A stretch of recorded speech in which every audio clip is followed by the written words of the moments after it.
नया प्रदेश अध्यक्ष मिलने वाला है तो बड़ौली साहब के दिल की धड़कनें बढ़ रही हैं क्या? ये सोचना मेरा काम ही नहीं। नायब सिंह सैनी को लेके बार बार डमी सीएम क्यों कहा? हरियाणा की जनता पूरे विपक्ष को डमी बताने का काम कर रही है। मनोहर लाल जी का हरियाणा में क्या बहुत ज्यादा इंटरफेरेंस है? वो हरियाणा के हैं, हरियाणा के मुख्यमंत्री रहे, इतने लोगों के साथ काम किया है। सीएम ने कहा मैं तो चपड़ासी की भी ट्रांसफर नहीं कर सकता। ये बिल्कुल कोई बात इस प्रकार ऐसा कुछ हुआ था? कुछ भी नहीं हुई। राम कुमार गौतम आपकी की पार्टी के विधायक है, भ्रष्टाचार बहुत ज्यादा है। कहीं उसको दिखाई दिया होगा तो उसने सच बोल दिया होगा। आपके कार्यकर्ताओं के, आपके नेताओं के काम वाम हो रहे हैं? बड़ी जनता के काम होने चाहिए, कार्यकर्ताओं के काम नहीं होने चाहिए। संकल्प पत्र में आपने ये लिखा था कि हरियाणा की हर महिला को 2100 रुपए महीने दिए जाएंगे। हमने उसमें पात्र शब्द भी जोड़ा था। मैंने तो पढ़ा नहीं पात्र शब्द। वो तो हमारा एक डर भी है महिलाओं के जहन में कि अगर हम 2100 रुपए महीना ले लेंगे तो जो हमारी एनुअल इनकम है फैमिली की, सालाना आय जो पूरे परिवार की है वो बढ़ जाएगी, और अगर वो बढ़ गई तो फिर हमें राशन नहीं मिलेगा। 3200 रुपए उनको मिलते हैं तब भी राशन मिलता है, 2100 रुपए में कैसे कट जाएगा? अभय चौटाला को बार बार आप लोगों की बी टीम क्यों कहा जाता है? कुछ सांठगांठ है अभय चौटाला के साथ? अभय चौटाला तो हुड्डा साहब को बी टीम बताता है। दुष्यंत चौटाला पे आपको तरस नहीं आता है? नहीं, तरस तो क्या है, तरस तो जनता ने करना है। तो कांग्रेस पार्टी को डिसिप्लिन का कोई पाठ पढ़ाना चाहेंगे आप? नहीं, उनको कोई नहीं पढ़ा सकता, वो जैसे हैं वैसे ही रहेंगे। तो विद साहब अगर ये सपना देख रहे हैं कि वो सीएम बने तो पूरा होगा कभी? सपना देखना कोई बुराई थोड़ा ही है। बतौर प्रदेश अध्यक्ष आप अपने कार्यकाल को कैसे देखते हैं? मेरे बोलने की आवश्यकता नहीं, कार्यकर्ता बोलेंगे। नमस्कार, हरियाणा न्यूज पर टू द पॉइंट विद प्रतिमा दत्ता देख रहे हैं आप। लगातार हरियाणा की राजनीति में तमाम ऐसे सवाल उठ रहे हैं जो प्रदेश की जनता ये सोच रही कि आखिर इनका जवाब क्या है। भारतीय जनता पार्टी ग्राउंड पे लगातार काम कर रही है, कांग्रेस कुछ विषयों को लेकर सवाल उठाती है, लेकिन फिलहाल अभी खुद में ही बहुत उलझी हुई है। एक सुलझी हुई पार्टी, और उस सुलझी हुई पार्टी के सुलझे हुए प्रदेश अध्यक्ष आज हमारे साथ टू द पॉइंट में खास मेहमान के तौर पे हैं, जिनसे तमाम सवाल होंगे। और हरियाणा की राजनीति, हरियाणा की सरकार, हरियाणा का विपक्ष किस तरह से काम कर रहा है, और हरियाणा बीजेपी की आखिर आगे की प्लानिंग क्या है, तमाम चीजों को लेके बात होगी। हमारे साथ आज टू द पॉइंट में खास मेहमान हैं हरियाणा बीजेपी के प्रदेश अध्यक्ष मोहन लाल बड़ौली साहब। बहुत स्वागत आपका हरियाणा न्यूज पर। आपका भी बहुत बहुत धन्यवाद, प्रतिभा दत्ता जी का, बहन जी का, आप सोनीपत में आए और टू द पॉइंट प्रोग्राम में टू द पॉइंट ही जवाब देने हैं आपको आज। कहीं घुमाना नहीं है, वो नेताओं वाली जो आदत होती है ना, वो वाली थोड़ी सी बचनी पड़ेगी आज आपको, क्योंकि टू द पॉइंट बात करेंगे। मेरी आदत है टू द पॉइंट बात करने की। चलिए ठीक है, देखते हैं कितनी टू द पॉइंट बात होगी, और फिर जनता डिसाइड करेगी कि आपने कितने टू द पॉइंट आंसर्स दिए हैं। सबसे पहला सवाल जो पूरे सोशल मीडिया पर आजकल चल रहा है, नया प्रदेश अध्यक्ष मिलने वाला है तो बड़ौली साहब के दिल की धड़कनें बढ़ रही हैं क्या कि रहेंगे, हटाएगी पार्टी, किसी और को बनाएगी, क्या करेगा, क्या चल रहा है आपके जहन में? भारतीय जनता पार्टी एक ऐसी पार्टी है, उसमें मेरी बात नहीं है, कोई भी कार्यकर्ता किसी भी स्तर पर कोई भी पार्टी जिम्मेवारी देती है ना, उसकी धड़कनें बढ़ती है ना घटती है। अच्छा, जो जिम्मेवारी दी उस काम पर लग गए, तो बिल्कुल यही स्थिर है, एकदम धड़कनें शांत, एकदम स्थिर है। हमें किसी भी प्रकार का इस प्रकार की चिंता ही नहीं होती। अच्छा, संगठन सभी कार्यकर्ताओं को मान सम्मान देता है, और संगठन जो तय करता है उस काम को करता है। लेकिन क्या लग रहा है, बने रहेंगे प्रदेश अध्यक्ष की कुर्सी पर या पार्टी कुछ और फैसला ले? ये सोचना मेरा काम ही नहीं है। अच्छा, सोच ही नहीं रहे? सोचने का ही काम ही नहीं है ये। पर लेकिन होता है ना, ऐसा स्वाभाविक है कि देखें कि अरे ये पद तो मेरे पास है, इनका नाम चल रहा है, इनका नाम चल रहा है, कुछ सुगबुगाहट तो दिल में होती है। तो मेरे ही, वो भी कोई दूसरे थोड़ा ही। तो अगर किसी और को पार्टी ने प्रदेश अध्यक्ष की कुर्सी पे बिठा दिया तो फिर बड़ौली साहब क्या करेंगे? जो पार्टी काम देगी वो करेंगे। काम पार्टी ने देना, मैं प्रदेश अध्यक्ष मैं खुद से नहीं बनाऊंगा। हाँ। पार्टी ने बनाया है, और पार्टी जब तक बनाएगी जब तक रहेंगे, जब पार्टी दूसरा काम देगी दूसरा करेंगे। अच्छा, मुझे एक बात बताइए, ट्रेनिंग, ऐसी ट्रेनिंग में सिखाते हैं क्या आपको बीजेपी को कि भाई कुछ भी हो जाए अनुशासन में रहना है, बात चाहे नेताओं के बीच में बैठ के कुछ भी कह दो, लेकिन मीडिया के सामने जाके कहना है जो पार्टी जिम्मेदारी लगाएगी वही करना है? अब मीडिया में तो बहुत कुछ चलता है, अब मीडिया से हमारी पार्टी थोड़ा ही चलेगी। हमारी पार्टी तो पार्टी के जो हमारे वरिष्ठ नेता उनके अनुसार चले। नहीं, लेकिन ट्रेनिंग का पार्ट होता है क्या आप लोगों की ये कि मीडिया के सामने आके दिखाना है कि पार्टी एकजुट है, कोई मनभेद कोई मतभेद नहीं है? ये तो एक पार्टी के जो स्वयंसेवक कार्यकर्ता हैं उनका शुरू से ही ऐसा स्वभाव रहता है और वो उसी स्वभाव से काम करते हैं, उसमें कोई किंतु परंतु नहीं होता। एक आपके विपक्ष वाले हैं हरियाणा में, कांग्रेस वाले, अब उनको तो पद मिले ना मिले उससे पहले ऐसी महाभारत छिड़ जाती है उस पार्टी में कि जूते लठ सब कुछ बच जाता है। नहीं, वो जो पार्टियां की आप बात चर्चा कर रहे हैं वो पार्टियों परिवार की पार्टियां हैं, वो अपने अपने परिवार को सेट करने में लगे रहते हैं, चाहे कोई भी हो, जिसको जो जिम्मेवारी मिलती है वो उसको अपने परिवार का समझना शुरू कर देता है। और बीजेपी में और कांग्रेस में या और जो अन्य क्षेत्रीय दल हैं वो अपने क्षेत्र की बात करते हैं, उनका एक लिमिट है। और जो राष्ट्रीय सोच रखते हैं, तो जो राष्ट्रीय सोच की पार्टी कांग्रेस पार्टी अपने आप को मानती थी, आज उनकी राष्ट्रीय सोच नहीं है, उनकी पारिवारिक सोच है और उसी प्रकार के उनके नेता उसी प्रकार का वो काम करते हैं। आरोप तो आप लोगों पे बहुत लगाते हैं वो। आरोप लगाना तो कांग्रेस की आदत बन चुकी है और झूठ को गढ़ना और झूठ को बोलना और उस झूठ को सच करने में ही लगे रहते हैं, काम करने की उनकी आदत खत्म हो चुकी है। अच्छा, आप लोगों ने तो अच्छा खासा संगठन बनाया, पन्ना प्रमुख तक, और हर दिन ना जाने कितने संगठन को लेके कार्य करते रहे। उन बेचारों ने अभी मसा संगठन बनाने की कवायद शुरू की, प्रदेश अध्यक्ष अभी दिया, एलओपी अभी कुछ दिन पहले हरियाणा को मिले हैं, तो आप लोगों को हजम नहीं हो रहा है क्या? वो कह रहे हैं भाई हमारे प्रदेश अध्यक्ष बने, ये सीएलयू सीडी कांड को लेकर चार्जशीट दाखिल कर दी, ये द्वेष की भावना से बीजेपी वाले काम कर रहे हैं क्या? उसने जो जिस समय वो आरोप उस पर लगे थे उस समय कोई हमारे कहने से किया था क्या? वो तो उन्होंने किया, जो जैसा करेगा उसके आगे आ जाएगा। तो वो फिर आपका नाम क्यों ले रहे हैं? ये बीजेपी वालों ने कर दिया, द्वेष की भावना से कर दिया, बदले की भावना से कर दिया। एक जांच का विषय था, वो पेंडिंग था। वो उस एजेंसी ने जो सरकारी एजेंसियां जिनकी जांच की जिम्मेवारी है, एंटी करप्शन ब्यूरो ने उस जांच को थोड़ा आगे सरका दिया। तो आप लोगों को कोई प्रेशर तो नहीं था ना? प्रेशर किसी हमें तो किसी बात का प्रेशर ही नहीं। उन्हीं के नेताओं ने वही मुद्दा उठाया। बीजेपी के तो किसी नेता ने मुद्दा नहीं उठाया, मुद्दा उन्होंने ही उठाया। उन्होंने खुद मुद्दा उठाया, खुद से एंटी करप्शन ब्यूरो के जांच दूरी थी उनके ध्यान में आया, उन्होंने आगे सरका दिया। इतना सा छोटा सा काम है। अच्छा, मतलब राव नरेंद्र सिंह प्रदेश अध्यक्ष बने तो फिर एंटी करप्शन ब्यूरो को लगा रही है तो पेंडिंग कार्रवाई तुरंत कर देते हैं। किया तो कांग्रेस वालों ने ही है ना, शोर तो कांग्रेस वालों ने ही मचाया है। सबसे पहले अभय चौटाला ने शोर मचाया, पहले भी मचाया था, फिर दोबारा से सीडी जारी की और बताया कि भाई उन्होंने जिस प्रकार से किया तो चीजें हुई आगे, उसमें बीजेपी का क्या रोल है? अभय चौटाला को बार बार आप लोगों की बी टीम क्यों कहा जाता है? कुछ सांठगांठ है अभय चौटाला के साथ? अभय चौटाला तो हुड्डा साहब को बी टीम बताता है। अब वो हुड्डा साहब को पूछेंगे तो वो चौधरी वीरेंद्र सिंह को बी टीम बता देगा, वीरेंद्र सिंह से पूछेंगे वो शैलजा को बी टीम बता देगा। बी टीम बताना अपनी बात को कहने के लिए वो बी टीम किसी को भी बता। आप लोगों की बी टीम है क्या कोई?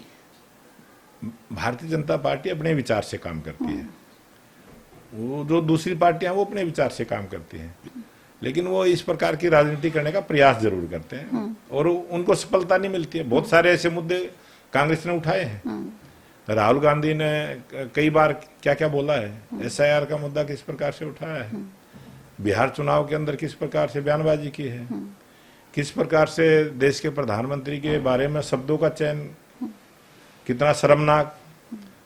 फिर स्वर्गीय माता जी जो आज इस दुनिया में नहीं है, वो सबके हैं और उनके बारे में इस प्रकार की राजनीति करना वो कांग्रेस की तो बहुत पुरानी आदत है। और अभी आपने ताजा देखा है ना, अभी 150वीं जयंती सरदार वल्लभ भाई पटेल जी की। लोहपुर से सरदार वल्लभ भाई पटेल जी को देश के प्रधानमंत्री नरेंद्र मोदी जी ने 2014 में जब दुनिया की सबसे बड़ी प्रतिमा लगाने का काम किया, उनका फर्ज बनता था वो जाते वहां अगुवाई करते, माल्यार्पण करते, उनको अपना नेता बताते। उन्होंने तो छोड़ दिया, वो देश के नेता थे। इस देश के लिए किसी भी महापुरुष ने कोई भी काम किया है, भारतीय जनता पार्टी उन सब का सम्मान करती है, चाहे वो कांग्रेस के हों चाहे किसी और दूसरी पार्टी के हों। देश के लिए काम करने वाला कोई भी व्यक्ति है, देश के लिए अच्छा काम करने वाला, उसको याद रखना चाहिए, उसको आदर्श के रूप में मानना चाहिए और उसको समय समय पे याद करते रहना चाहिए। आप ये कह हमारी रहे हैं कि जिम्मेदारी। कांग्रेस ने सरदार वल्लभ भाई पटेल जी को वो सम्मान नहीं दिया जो देना चाहिए था, लेकिन कांग्रेसी ये कहते हैं कि आप बाबा भीमराव अंबेडकर साहब का सम्मान नहीं कर रहे, आप उनका अपमान कर रहे हैं। बाबा भीमराव अंबेडकर जी के जीवन से जुड़ी हुई 5 चीजें हमने पंच तीर्थ के रूप में स्थापित करने का काम किया है।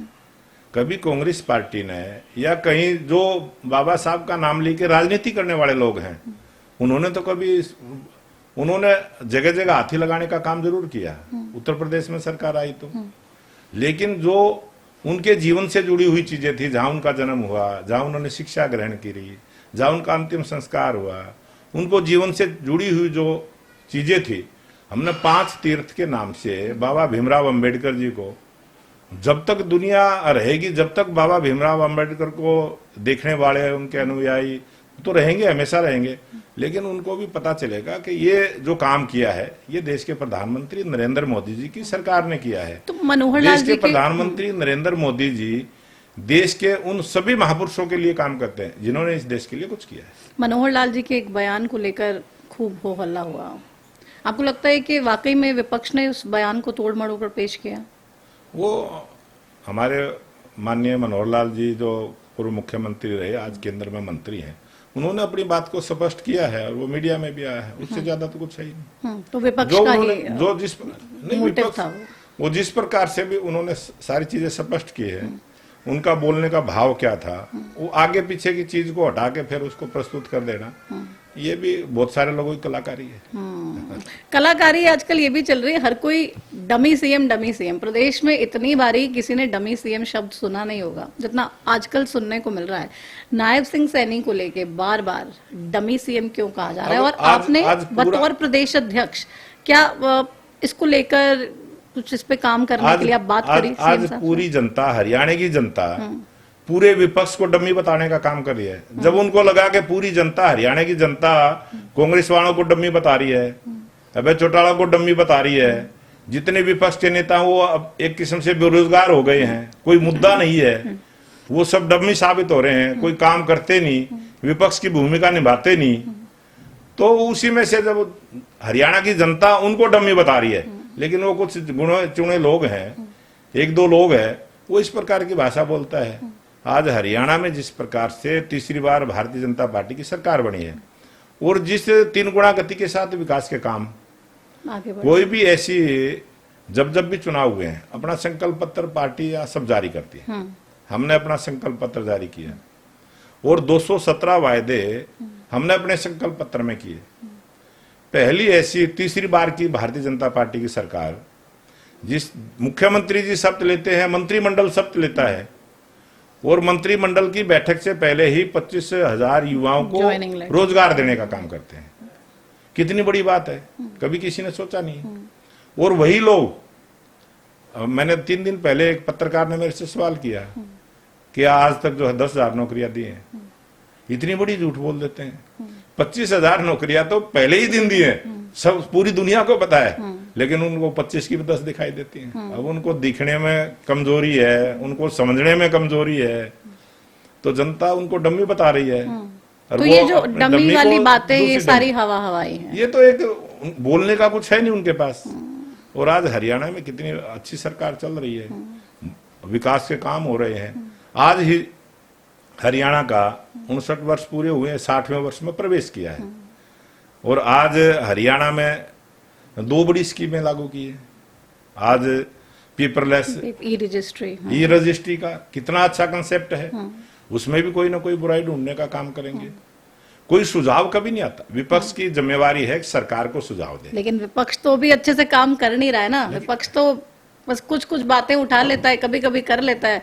आप लोग विपक्ष में होते थे तो बताते थे कि विपक्ष क्या काम कर सकता है। विपक्ष की भूमिका पॉजिटिव होनी चाहिए, सरकार को जगाने की होनी चाहिए, उनका कोई ऐसा भाव ही नहीं रहता है और वो हमेशा अपनी बातों में उलझे रहते हैं, अपने आप को स्थापित करने में लगे हैं। आईपीएस वाई पूर्ण कुमार के सुसाइड के बाद संदीप वाल्मीकि ने सीएम साहब से मुलाकात की, बाहर आए और जो एक स्टेटमेंट दिया जिसमें ये कहा गया कि सीएम साहब कह रहे थे कि सस्पेंड कर दो, खुल्लर साहब ने कहा नहीं, सस्पेंड कैसे कर सकते, नहीं कर सकते, तो डमी सीएम है। सीएम ने कहा मैं तो चपरासी की भी ट्रांसफर नहीं कर सकता। ये बिल्कुल कोई बात इस प्रकार ऐसा कुछ हुआ था?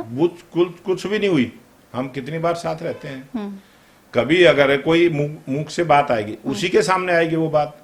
पूरे हरियाणा प्रदेश के विधायक हैं, अधिकारी हैं, पदाधिकारी हैं, कितनी बार हम बैठ के करते हैं, मतलब स्पेशल उसी के सामने वो बात कहेंगे। तो आपने इस बयान के बाद, मतलब ये बयान पूरा झूठा है? पूरा 100% झूठा। इस बयान के बाद आपने सीएम साहब से बात की, नायब सिंह सैनी साहब से, कि ये क्या बयान दिया मैंने जा रहा उनके साथ जो रवि लड़का कुंडली का ही है, हमारी विधानसभा में है, हमने तुरंत उससे बात की, उसने कहा ऐसी कोई बात ही नहीं हुई। अब वो झूठ, अब तो इतना बड़ा झूठ अगर कोई सीएम के खिलाफ बोल रहा है, अब पूरा पब्लिक डोमेन में इतनी बड़ी बात, अगर इतनी बड़ा एलिगेशन सीएम साहब के ऊपर लगा रहा है, तो एज अ पार्टी संगठन आपने कुछ निर्णय लिया, फैसला किया कि भाई इस व्यक्ति के खिलाफ कुछ कार्रवाई की जाए? अठावले जी ने बयान दिया, अठावले जी ने बयान दिया, ऐसा कुछ हुआ नहीं, ऐसी कोई बात हुई नहीं। अठावले जी की भी बयान की है, लेकिन अब वो झूठी बात है, उस झूठी बात को पीटने का फायदा क्या होता है? अब उसकी बात तो नेता तो कहते हैं ना झूठी बात और डेफेमेशन का केस उस आदमी का जिस प्रकार का आचरण, कैरेक्टर पूरी दुनिया को पता है, हमें कहने की क्या जरूरत है? किस प्रकार से वो पार्टी में मंत्री रहा, उस पर किस प्रकार के उसका आचरण रहा, वो सारा सबको पता है। अब ऐसी भाषा हमारी बोलने की आदत नहीं है, हम बोलते नहीं है, जो जैसा है वैसा दुनिया को दिखता है। ये समाज शीशा है। तो मतलब आप कह रहे लोगों को पता है, हरियाणा के लोगों को पता है कि संदीप वाल्मीकि ने जो कहा वो सरासर झूठ था? हर आदमी को पता है। हर पॉलिटिकल, किसी दूसरे पॉलिटिकल आदमी ने उसकी बात को वेट नहीं दिया, किसी मीडिया ने वेट नहीं दिया। कुछ लोग हैं वो थोड़ा बहुत करते हैं, को अपना चैनल चलाने के लिए करता है, कोई छोटा यूट्यूबर है वो अपने उसको अपनी लाइक बढ़ाने के लिए करता है। लेकिन सीएम के बारे में कोई इतनी बड़ी बात बोले तो वो बड़ी खबर होनी चाहिए हर किसी के लिए, और अगर ऐसा बोला भी है तो एज अ पार्टी आपको उस पर संज्ञान लेना चाहिए। मुख्यमंत्री नायब सिंह सैनी जी का जो बोलने का, उनका काम का सबको पता है। ऐसा कभी बोल, और कभी भी देश में बहुत सारे मुख्यमंत्री हुए हैं, क्या किसी मुख्यमंत्री को ये बात कभी हो सकती है ऐसा? अगर मुख्यमंत्री कोई बात कहे और वो ना हो, मुख्यमंत्री राजा होता है। लोकतंत्र में मुख्यमंत्री के पास सारी पावर होती है। किसी की हिम्मत है कि वो मुख्यमंत्री की बात को काट दे? कोई मुख्यमंत्री से ऊपर हो सकता है? जब कोई हो ही नहीं सकता तो उस झूठ बात का किसको जचेगी? वो झूठ है, झूठ 100%। तो इसलिए आपने कहा कि छोड़िए कीचड़ में क्या पत्थर मारना, जो झूठ बोल रहा है बोलते रहिए। वो कितने दिन बोलेगा झूठ? कब तक बोलेगा झूठ? झूठ के कोई पैर तो होते नहीं होते हैं, और वो झूठ थोड़ा बहुत चलता है, फिर अपने आप अच्छा सच्चाई दूर तक जाती है। सरकार और संगठन दोनों पैरेलल ही चलते हैं, और जब से नायब सिंह सैनी साहब सीएम बने हैं, आप प्रदेश अध्यक्ष की कुर्सी पे, हम देख रहे हैं कुछ ज्यादा ही पैरेलल चल रहे हैं, बिल्कुल कंधे से कंधा मिला के हर प्रोग्राम में। जहाँ पे सीएम साहब फ्रेम में दिखते हैं वहां पे बड़ौली साहब भी फ्रेम में दिखते हैं। तो ये ट्यूनिंग इतनी बेहतर, इतनी अच्छी। सरकार का कोई काम होता है तो वो सरकार के मुखिया है, मैं पार्टी का मुखिया हूँ, तो साथ तो रहना ही चाहिए, और साथ रहने से कोई कमी नहीं होती, उससे तो अच्छा ही होता है। और जब भी चुनाव आता है तो जनता के बीच में तो पार्टी वादे करती है सारे। हमारा संकल्प पत्र हमारे राष्ट्रीय अध्यक्ष जगत प्रकाश नड्डा जी ने जारी किया। उन्होंने जो वायदे किए, जनता से वायदे किए, वो जिम्मेवारी सरकार की पूरा करना, और सरकार को जगाते रहना संगठन की जिम्मेवारी है। हम सरकार को जगाते रहते हैं, सरकार से नहीं मिलेंगे तो काम कैसे पूरे होंगे? लेकिन बिल्कुल ट्यूनिंग बहुत अच्छी है, और सारे प्रदेश में लोग कहते हैं कि बिल्कुल साथ साथ चल रहे हैं, कोई टेंशन नहीं लग रही है। आपसे पहले जो जोड़ियां काम करती रही हैं मुख्यमंत्री की कुर्सी पे और प्रदेश अध्यक्ष की कुर्सी पे, उनका तालमेल इतना बेहतर नहीं था। चाहे बात पहले भी खूब बेहतर था, बहुत अच्छा था, लेकिन पहले तो बेहतर इतना तो नहीं था। मनोहर लाल जी के समय की बात कर लीजिए, जब ओम प्रकाश धनखड़ साहब अध्यक्ष थे, तब ट्यूनिंग खास अच्छी नहीं थी। बहुत बढ़िया ट्यूनिंग थी, नहीं अच्छी ट्यूनिंग थी, लेकिन वो इस प्रकार से प्रस्तुति ऐसी कर दी, मतलब प्रस्तुति कर दी। जब कोई बात आपसे पूछे तो आप प्रस्तुति कर दी, झूठी ऐसी, मतलब एक परसेप्शन, झूठ का परसेप्शन बना के खड़ा कर दिया। मैं धनखड़ जी के साथ प्रदेश महामंत्री की जिम्मेवारी थी, और माननीय पूर्व मुख्यमंत्री मनोहर लाल जी के जितने भी प्रोग्राम होते थे, संगठन के नाते मेरी जिम्मेवारी थी। कहीं भी प्रोग्राम होते थे, सरकारी प्रोग्राम होते थे, तो मेरी ड्यूटी होती थी, संगठन के नाते होती थी। और हम हर चीज जो है सारी बातचीत करके सारे काम होते थे। लेकिन वो परसेप्शन कुछ लोगों ने ऐसी बना दी कि टकराव है और ये टकराव है, वो टकराव, कोई टकराव था नहीं, मतलब कोई टकराव था नहीं, लेकिन वो टकराव टू द पॉइंट बोल रहे हैं आप, लोग जज करेंगे। बिल्कुल। और बीजेपी पार्टी में कोई कभी टकराव नहीं होता। आपने देखा होगा, चाहे किसी भी प्रांत की बात करें आप, मतलब बीजेपी वाले, इतना तो मैंने देखा है, सामने से भले ही कुछ ना बोले, अंदर ही अंदर कुछ जो भी गणित बैठाना होगा बैठा लेंगे, लेकिन सामने से आके नहीं बोलेंगे कि भाई ये चीज चल रही है। कैमरे के सामने तो कम से कम बिल्कुल भी नहीं। नहीं, ये तो बीजेपी में कभी ऐसा चलता नहीं। बीजेपी में कोई भी निर्णय एक व्यक्ति नहीं करता है। तो अच्छा, तो बार बार ये स्पष्ट है, सबको पता है। हमारा छोटे से छोटा निर्णय और बड़े से बड़ा निर्णय हमारा प्रदेश का होगा, प्रदेश में चिंतन मंथन होगा, उसके बाद राष्ट्रीय स्तर पर उसका फैसला होगा। तो सबकी सामूहिक जिम्मेवारी होती है, सामूहिक निर्णय होते हैं। हमारी पार्टी तो एक विचार के साथ चलती है। तो मनोहर लाल जी का हरियाणा में क्या बहुत ज्यादा इंटरफेरेंस है? क्योंकि ये सवाल हर किसी के जहन में है और लोग सोचते हैं कि भाई मनोहर लाल जी केंद्र में चले गए, लेकिन हरियाणा से उनका दिल भरा नहीं है, बस हरियाणा में ही रहना चाहते हैं वो। नहीं, वो हरियाणा के हैं, हरियाणा के मुख्यमंत्री रहे, इतने लोगों के साथ काम किया है। अब एकदम से कैसे, मतलब अब वो हरियाणा के नहीं रहेंगे? हरियाणा का प्रेम कम कैसे हो सकता है? लेकिन कोई सरकार की बात करे वो गलत बात है। सरकार में कभी दखलंदाजी है नहीं। सरकार नायब सिंह सैनी चला रहे हैं, फैसले अपने आप ले रहे हैं और तमाम चीजों में भले ही राय मशवरा कर ली जाए। राय मशवरा तो 100% करते हैं। राय मशवरा मैंने बताया ना, हम मुख्यमंत्री जी कोई बात करेंगे वो पूछेंगे ना, एक्सपीरियंस जिसके पास एक्सपीरियंस होगा उससे पूछना कोई बुराई नहीं है, बिल्कुल। लेकिन कोई ये कहे कि वो चलाई सब मनोहर लाल जी ये अब कुछ लोगों को कोई बात चलाने का टेस्ट है उनका, वो चलाते रहते हैं। ये कहा जाता है ज्ञान जहां से भी मिले ना बटोर लेना चाहिए, ले लेना चाहिए। अगर कहीं पे फंसो तो हेल्प ले लेनी चाहिए, इसमें कोई बुराई नहीं है। नहीं, हमारी पार्टी का सिस्टम है ये, हमारे पार्टी का कोर ग्रुप बना रहता है और वो चर्चा करते हैं, तभी निर्णय करते हैं आखिरी। और उसमें मनोहर लाल जी भी हैं, उस निर्णय करने की टोली में है। हमारा केंद्रीय नेतृत्व है वो अलग से, हमारा जो प्रभारी हैं, सह प्रभारी हैं, हमारे सह प्रभारी के बगैर पूछे कोई काम थोड़े करते हैं, उनसे ही पूछते हैं। हमारे संगठन मंत्री हैं, हमारे फिर राष्ट्रीय महामंत्री हैं, वो आगे टीम है पूरी, हर चीज की जानकारी देकर हम काम करते हैं। तो मतलब सबको लूप में रखना पड़ता है, उसके बाद चीजें होती हैं। नहीं, होता ही, हमारा सिस्टम ही ये है। बीजेपी का सिस्टम यही है कि हम ऐसे ही सामूहिक निर्णय करते हैं और बैठकर हर चीज की चर्चा करते हैं। 1 नवंबर से 2100 रुपए जो बहुत बड़ी घोषणा थी और वादा था आप लोगों का, महिलाओं के खाते में आ गए, लेकिन इसको लेके एक चिंता भी है बड़ौली साहब। ये कह रहे थे कि जो पात्र महिलाएं, एलिजिबल जो फीमेल्स हैं इस योजना के फर्स्ट फेज के लिए, अप्रोक्सीमेटली 16-17 लाख के आसपास उनका नंबर है। 2100 रुपए 1 नवंबर से आपने लोगों के अकाउंट में डाले हैं महिलाओं के, उसकी संख्या 5,22,166 के आसपास ही रही है। तो ये जो एलिजिबल फीमेल्स में भी इतना भारी अगर हम देख रहे हैं कि गिरावट है, जिनको लाभ मिलना चाहिए उनके पास भी नहीं जा रहा है, तो ये क्या रीजन है? नहीं, वो ओपन हमने किया है और वो खुद से भरना है, सभी ने भरना है। बहुत सरल सी एप्लीकेशन है, वो बहुत ज्यादा कुछ उसमें दिक्कत भी नहीं है और वो भरेंगे भी सभी। नहीं, लेकिन अगर इतनी ज्यादा इंतजार कर रहे थे लोग इस योजना का, महिलाएं बेसब्री से इंतजार कर रही थी कि पैसे उनके खाते में आए, तो ये चीज आपको परेशान कर रही है क्या? जो 17 लाख महिलाओं को पैसे लेने चाहिए थे, तो सिर्फ 5,22,000 के आसपास ही क्यों? वो तो आंकड़ा पूरा आएगा, अभी तो अनुमान है, लेकिन हमें लगता है कि जो आंकड़ा आपने बताया उतनी हमारे हरियाणा की जो महिलाएं हैं उसकी पात्र मिलेंगी और वो उनको मिलेगा। अच्छा, और सीधा सा है कि ये पहले फेज का है। उस पहले फेज में हमें पता चल जाएगा 1 लाख इनकम तक की जो हमारी बहनें हैं उनको ये मिलेगा। उसके बाद जब दूसरा फेज आएगा 1,80,000 तक की बहनों को आएगा और जब तीसरा फेज आएगा तो 3 लाख तक की बहनों को आएगा। और हमने अपने संकल्प पत्र में भी यही बात कही थी कि पात्र महिलाओं को हम 2100 रुपए देने का काम करेंगे। संकल्प पत्र में आपने ये लिखा था कि हरियाणा की हर महिला को 2100 रुपए महीने दिए जाएंगे। हमने उसमें पात्र शब्द भी जोड़ा था। मैंने तो पढ़ा नहीं पात्र नहीं, शब्द। वो तो हमारा मेल पे भी है और वो आज भी है।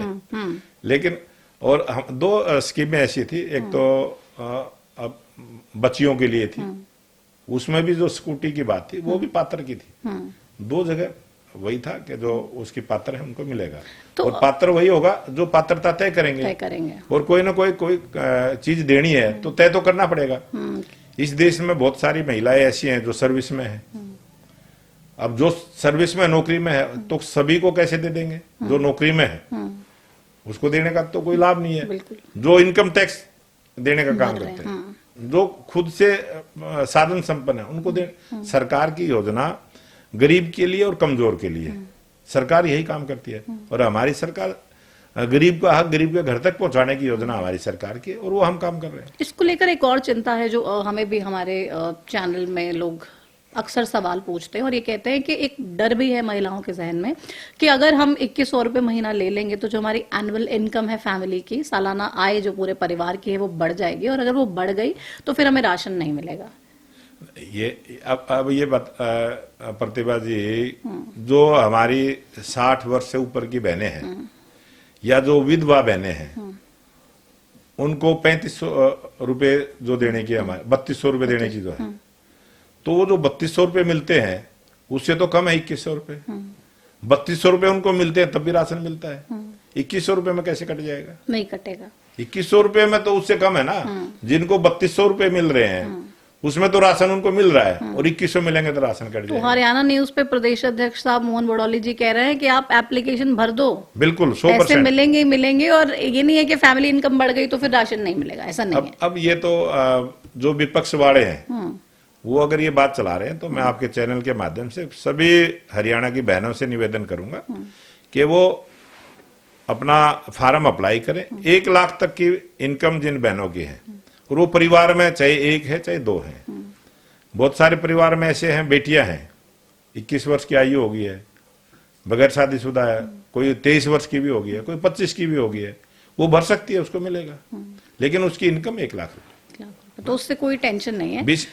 भरना चाहिए, सब भरना चाहिए। तो विपक्ष बार बार ये भी कहता है कि भाई वादा आपने किया था सब महिलाओं को देंगे, आप दे नहीं रहे। हम तो चाहते हैं कि हरियाणा की हर महिला को 2100 विपक्ष तो हर बात, उस विपक्ष को क्या कहेंगे आप? विपक्ष तो झूठ बोलता है, हमने कही नहीं है जो बात। विपक्ष अपनी बात को हमारे मुंह में डालना चाहे, हम तो नहीं उसको अपने मुंह में डलवाएंगे। विपक्ष तो झूठ बात को परोसने का काम करता है। कॉपी है आपके पास मैनिफेस्टो की? बिल्कुल, मैं आपको दे दूंगा जिसमें पात्र लिखा हो, क्योंकि मैंने भी देखा था, मैं आपको दिखाती हूँ, आप मुझे बताइए ये सही है कि गलत है। क्योंकि उसमें लिखा था कि हरियाणा की हर महिला को आप लोग 2100 रुपए। अब वो चीजें सारी नेट पे है, हमारा संकल्प पत्र है, हमने जारी किया है, प्रेस में किया है, सारी चीजें हैं। बिल्कुल। और एक बेटियों के लिए हमने जो है स्कूटी का जो वायदा किया था वो भी उसमें ही पात्र शब्द जोड़ा था। पात्र, लेकिन उसमें देखिए ये निकल के आ गया आपका संकल्प पत्र, इसमें हम देख लेते हैं क्योंकि दिखाई नहीं दे रहा था, तो मैंने कहा चलिए अब प्रदेश अध्यक्ष साहब बैठे हैं तो उनसे ही पूछ लेते हैं कि आखिर माजरा क्या है। विपक्ष ये आरोप लगा रहे हैं या फिर वो टर्म्स एंड कंडीशन कहाँ है वो लोगों को दिखी नहीं है?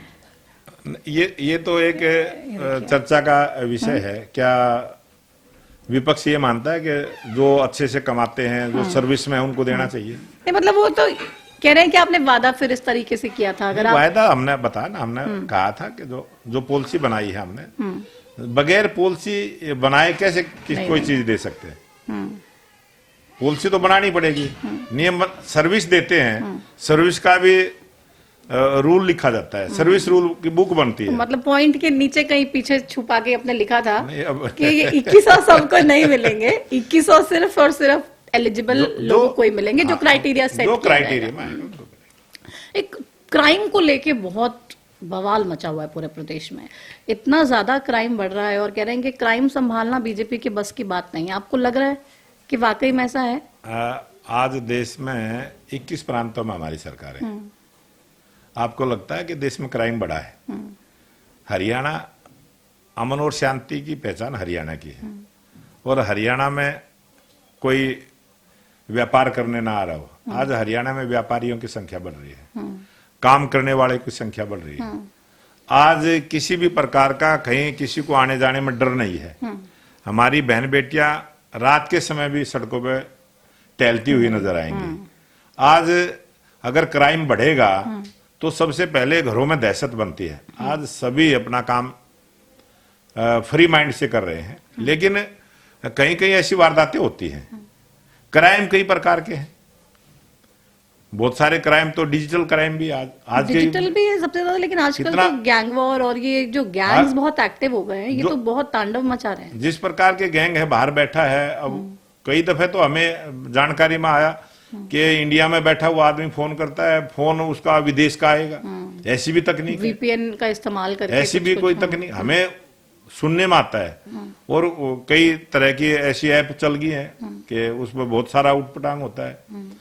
तो ये सारी चीजें हैं। और एक घरेलू हिंसा है, घरेलू हिंसा तो हर आदमी की जिम्मेवारी है कैसे उससे बचा जाए। लेकिन गैंग वॉर और बार बार ये जो गैंग्स एक्टिव होके गोलियां चला रहे हैं खुलेआम, दहशत फैला रहे हैं, जितनी भी शराब ठेकेदार जितने हैं, शराब कारोबारी जितने हैं, वो ठेके नहीं खरीद पा रहे थे क्योंकि इतनी ज्यादा फिरौती और ये सब चीजें मांग रहे थे। वो एक इस प्रकार का हुआ था। और जैसे ही वो ठेके की बोलिया था, उस समय यमुनानगर में सबको पता है इनकाउंटर हुआ था, पकड़े गए थे, उसके बाद ठेकों की बोली हुई है।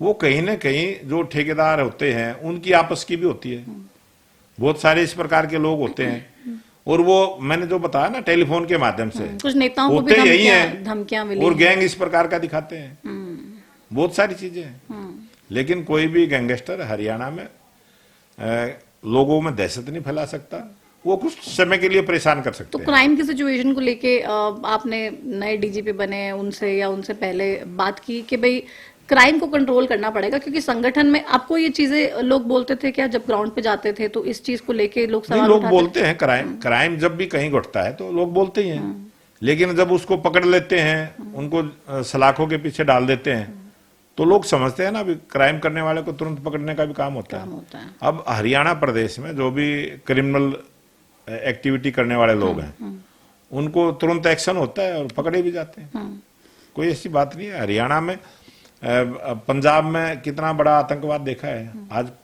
उस प्रकार का आतंकवाद खत्म नहीं हुआ क्या? वो भी तो पुलिस प्रशासन नहीं किया था। प्रशासन अपना काम करता है। तो आप कह रहे हैं आपकी सरकार ने क्राइम भले ही हो लेकिन उसको रोकने के लिए का काम काम किया है और अच्छा काम किया है, और क्राइम ना बढ़े इसके लिए हमारे पुलिस प्रशासन पूरी तरह से मुस्तैद है। एक और सबसे बड़ी योजना आयुष्मान भारत को लेके, जिसको लेकर गरीब लोगों को कम से कम ये राहत होती है कि भाई वो अपने इलाज को करा सकते हैं। पर हमने देखा पिछले दिनों बहुत ज्यादा जो प्राइवेट हॉस्पिटल्स थे बार बार इलाज बंद कर देंगे, इलाज अब होगा नहीं, ये डेडलाइन वो डेडलाइन, सरकार पैसे नहीं दे रही है, हमारे पैसे क्लियर नहीं होंगे तो इलाज नहीं होगा। ये तमाम चीजें जो थी, ये सरकार की इमेज और तमाम इस तरीके की योजनाओं को लेकर गलत नहीं, मतलब लोगों में परसेप्शन। आयुष्मान कार्ड का जो केंद्र की तरफ से जिस प्रकार से बन के आए, और फिर उसके बाद हरियाणा प्रदेश ने तो उससे आगे बढ़ के चिरायु कार्ड भी बनाने का काम किया, और ज्यादा से ज्यादा गरीब लोगों को सहायता मिल सके, इस प्रकार की हमारी स्कीम है और हमारी सरकार की सोच भी है। और उसी पे काम करते हुए हमने जहां आयुष्मान कार्ड था चिरायु कार्ड भी देने का काम किया। और उसके बाद जिस प्रकार के कोई हॉस्पिटलों वालों की रहती है, क्योंकि वो पहले इलाज करते हैं, उसके बाद उनका बिल बनता है, फिर वो सरकार पे करती है। वही तो लोग कह रहे हैं कार्ड तो मिल गए, लेकिन कार्ड में इलाज कैसे कराए, हॉस्पिटल को पैसा नहीं मिल रहा है। किसी भी गरीब आदमी को किसी हॉस्पिटल वाले ने मना किया हो, वो लेके आओ। कभी भी किसी के पास आयुष्मान कार्ड तो है, बकायदा प्रेस कॉन्फ्रेंस है, करके बोल रहे हैं हम इलाज नहीं करेंगे। अब नहीं, हॉस्पिटल वाले बोलते हैं ना, लेकिन बंद तो किसी ने नहीं किया। अगर उनकी 10 दिन लेट होगी, पेमेंट लेट होगी, बोलेंगे, बोलना उनका काम है, बोलना भी चाहिए। किसी की पेमेंट रुकेगी तो बोलना चाहिए। और 2 मीटिंगों में मैं भी रहा, सीएम साहब के साथ, सीएम हाउस में बैठ के हुई है। हमारी प्रदेश की महामंत्री है, डॉक्टर है वो, एक बार तो वो डॉक्टरों के मीटिंग में उनको भी बैठाया था हमने, भाई ये थोड़ा विषय को समझ लेंगे किस प्रकार, क्योंकि किसी भी प्रकार का सुधार, कोई भी योजना है उसमें कोई सुधार करना बगैर डिस्कस के थोड़ा ही हो सकता है। कोई बगैर बातचीत करे कोई भी फरमान जारी कर दे, बिल्कुल बैठ के बातचीत हुई है। और हमने योजना बनाई है कि जितने भी हमारे जिला हेडक्वार्टर पे हॉस्पिटल है उनको हम ऐसा सभी सुविधाओं से युक्त कर देंगे, जो एक अच्छे से अच्छे प्राइवेट हॉस्पिटल में जो सुविधाएं हैं वो सरकारी हॉस्पिटल में रहेंगी, और बहुत सारी बीमारियों का इलाज सरकारी हॉस्पिटल में होगा। तो इस दिशा में आप लोग काम बेहतर पूरा काम कर रहे हैं। क्राइम को रोकना, करप्शन को रोकना सरकार की बड़ी जिम्मेवारी है। किसी भी प्रकार का किसी योजना में करप्शन है उसमें सुधार होना चाहिए, किसी भी प्रकार का कोई क्राइम हो रहा है उस पर तुरंत कंट्रोल होना, ये दो जिम्मेवारी सरकार की बड़ी है, उसको हम पूरा कर रहे हैं। इसके अलावा ड्रग्स को लेकर भी हालांकि आप लोग तमाम तरीके की कोशिशें कर रहे हैं, साइक्लोथॉन, मैराथन और तमाम आयोजन किए जा रहे हैं, उसमें कितनी कामयाबी आपको लगता है कि आप लोगों को मिली है? सभी सरकारों ने, मैं ये नहीं कहता कि हमारी सरकार ने, पहले की भी सरकारों ने बहुत सारे आयोजन किए हैं, नशा मुक्ति के बहुत सारे अभियान चलाए, लेकिन भारतीय जनता पार्टी की सरकार ने बहुत अच्छे से लोगों को जागरूक करने के लिए, ये जितने भी इवेंट है ये लोगों को संदेश देने के लिए, जो अपने 8वीं क्लास से ऊपर के बच्चे हैं उनको भी उसमें हम शामिल कर लेते हैं, थोड़े वो जानकार हैं, समझ में आ सकता है, और बहुत सारी कॉलेज में जो पढ़ने वाले स्टूडेंट हैं उनको भी शामिल करते हैं ताकि पता चले।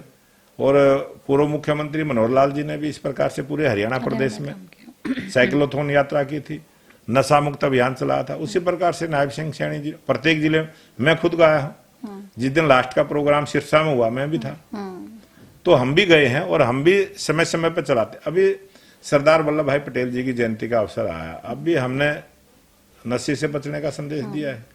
ये तो एक देते रहना चाहिए, जब भी कोई आयोजन हो, किसी भी प्रकार का कोई भी उत्सव हो तो लोगों को उसके लिए जगाना चाहिए, और ये सरकार की जिम्मेवारी है, समाज की भी जिम्मेवारी। समाज जब तक अगुवाई नहीं करेगा और सरकार की बहुत सारी योजना बगैर समाज की भागीदारी के पूरा नहीं हो पाती, इसलिए समाज को जगाना जरूरी है, समाज की सहभागिता जरूरी है। तो आप लोग जगा पा रहे हैं समाज? जगा पा रहे हैं, अच्छे से जगा पा रहे हैं। अब समाज को तो आप लोग जगा रहे हैं, लेकिन आम लोग ये सवाल भी पूछते हैं कि भाई प्रदेश अध्यक्ष साहब से जब आप मिले तो उनसे पूछें कि अपनी सरकार को जब देख रहे हैं कि 1 साल का कार्यकाल अभी कंप्लीट किया है, क्या उपलब्धि रही और कहां पर आपको लगता है कि भाई यहाँ पे थोड़ा और अच्छे से काम होना चाहिए? हमारी सरकार की जो उपलब्धि है वो यही है कि 1 साल के अंदर हमने अपने जनता से किए हुए 46 वादों को पूरा करने का काम किया है, और 2 वायदे आज छोटी छोटी टर्म्स एंड कंडीशन लगा के आज 2 वायदे आज से पूरे होने जा रहे हैं, आज से उनकी शुरुआत हो रही है, और 48 वायदे आज की डेट में वो पूरे हो जाएंगे, और लगभग ये 2 महीने बचे हैं 2025 के, इसमें मुझे लगता है इतने ही वायदे और पूरे कर देंगे हम। अच्छा, 2 महीने में आप और वो बहुत मतलब फाइनल स्टेज पे है। और फिर आने वाले समय में अगले वर्ष में हम तकरीबन अपना जो संकल्प पत्र के वायदे उनको हम पूरा करने का काम करेंगे। और टॉप 3 की अगर बात करें कि 3 काम ऐसे जो आपको लगता है कि भाई मास्टर स्ट्रोक रहा है हमारी सरकार के लिए, ये 3 काम कर दिए, ग्राउंड पे बड़ा अच्छा इमेज सरकार की इसको लेके बनी है। जो हमारी सरकार का जो काम है, किसानों के लिए सबसे बड़ा काम हमने ये किया है कि किसानों की जो फसलें हैं वो एमएसपी खरीदने की गारंटी हमने दी थी, उसको पूरी तरह से लागू किया। बेरोजगार युवाओं के लिए हमने रोजगार देने की जो योजना बनाई थी उसको बगैर पर्ची खर्ची के, पारदर्शिता के आधार पर, मेरिट के आधार पर पूरा एक मैसेज, आज पूरे दुनिया में हरियाणा का नाम लेते हैं कि हरियाणा ऐसा प्रांत है जहां बगैर पर्ची खर्ची के रोजगार मिलने का। और हमने जो मेडिकल सुविधा, प्रधानमंत्री जी ने कहा था 70 वर्ष की आयु के बाद किसी भी आदमी को, चाहे वो कितनी भी, उसमें हमने खुला छूट दिया था, कोई स्लैब नहीं है, कोई स्लैब नहीं है, टर्म्स एंड 70 वर्ष से ऊपर की आयु के प्रत्येक व्यक्ति का आयुष्मान कार्ड बने, उसको उसका लाभ मिलेगा, हमने दिया है। हमने मालिकाना हक जो हमने वायदे किए थे जनता से, बेरोजगारों को मकान देने की बात करी थी, वो देने का काम किया है। हमने स्वास्थ्य में, शिक्षा के क्षेत्र में बहुत काम किया है, और प्रत्येक जिला में हमने अच्छे हॉस्पिटल बनाने का जो काम किया है, हमने हर वर्ग के लिए काम किया है। और आज जो योजना है लाडो लक्ष्मी योजना, यही बहुत बड़ी योजना है, जिसको भी हमने पूरा किया। आप कह रहे हैं हॉस्पिटल बनाने का भी काम किया और उसको लेके अच्छी दिशा में आगे बढ़ रहे हैं, लेकिन डॉक्टर्स ड्यूटी से नदारद रहते हैं। अभी आपने 68 डॉक्टर्स को हटाया भी है जो 2017 से गायब चल रहे थे, ड्यूटी पे आ ही नहीं रहे थे। अब सुधार करेंगे, सुधार करेंगे तो हटाने भी पड़ेंगे। आपने ही कहा है कि वो इतने दिन से एब्सेंट थे, या क्या था, कारण था, यही कारण दिया गया है उनको हटाने का कि 2017 से ड्यूटी पे आ ही नहीं रहे थे, 68 डॉक्टर्स को निकाला गया। जो काम पे नहीं आएगा उसको हटाना भी चाहिए, सरकार की जिम्मेवारी है। लेकिन इतना समय लग गया, लोग कह रहे हैं 2017 से गायब है, तो भाई 2025 कर दिया आपने, अच्छा एक्शन लेने अच्छा किया है, एक्शन तो हुआ, पहले तो ऐसी सरकारें थी, एक्शन ही नहीं लेती थी, रिटायर हो जाता था आदमी, ढूंढते ही नहीं थे। हमारी सरकार जागती तो है, जागू रखती है सबको।